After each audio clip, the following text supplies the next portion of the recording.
আসসালামু আলাইকুম। আশা করি সবাই ভালো আছেন। আজকে 4টি বিষয় নিয়ে আপনাদের সামনে কথাবার্তা বলবো। এই 4টি বিষয় যদি আপনার মধ্যে থাকে বা কোনো মানুষের মধ্যে থাকে, আমার মনে হয় সেই মানুষটা সবসময় জয়ী হবে, সবসময় সাকসেসফুল হবে। সর্বপ্রথমে আদব। আপনার মধ্যে কি আদব আছে? নিজেকে কোনো প্রশ্ন করেছেন, আমার মধ্যে কি সত্যি আদব আছে? আপনার মধ্যে যদি আদব থাকে, আপনি রাস্তাঘাটে মানুষ পেলে সম্মান দেবেন, মানুষকে ভালোবাসবেন, মানুষকে কেয়ার করবেন। আপনার মধ্যে যদি বেয়াদবি থাকে তাহলে কোনোদিনও পারবেন না। আপনার মধ্যে যদি আদব থাকে তাহলে আপনি সে আদবের সহিত মানুষকে সম্মান করতে পারবেন, সম্মানও পাবেন। তারপর দেখেন মহাব্বত। আপনার মধ্যে কতটুকু মহাব্বত আছে? কোনোদিন প্রশ্ন করেছেন আপনার মহাব্বত থাকা কতটুকু প্রয়োজন? আপনি কোনোদিন ভেবে দেখেছেন?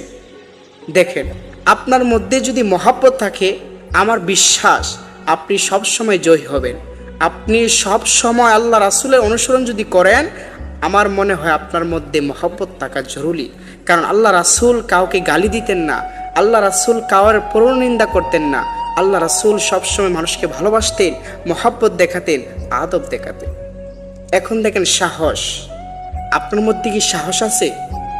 আপনার মধ্যে যদি সাহস নাই থাকে, দেখেন একটা প্রতিষ্ঠানে আপনি পড়ালেখা করেন, আপনার মধ্যে সাহস নেই, আদব আছে, মহাব্বত আছে, আপনি সব কিছুই জানেন, বলতেও পারেন, কিন্তু আপনার মধ্যে সাহসটা কম।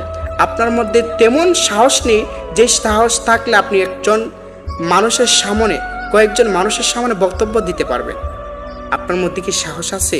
আপনি নিজের সব সময় প্রশ্ন করবেন, আমি তো একজন পুরুষ, আমার মধ্যে কি সত্যি সাহস আছে? আপনার মধ্যে যদি সাহস থাকে, আমার বিশ্বাস আপনি সব সময় সাকসেসফুল হতে পারবেন। এখন দেখেন, আপনার মধ্যে কি বুদ্ধি আছে? নলেজ। আপনার মধ্যে যদি জ্ঞান বুদ্ধি নাই থাকে, আপনি কোন সময় কি করবেন হুঁশ থাকবে না। কার সাথে কিভাবে কথা বলতে হয় সেই জিনিসটা পারবেন না। আপনি একটা বক্তব্য দিতে পারতেছেন, আউট নলেজটা যদি আপনার মধ্যে নাই থাকে, আপনি সেখানে কথা বলতে পারবেন না। আপনি গুছিয়ে কথা বললেই কিন্তু কথাটা সুন্দর হবে।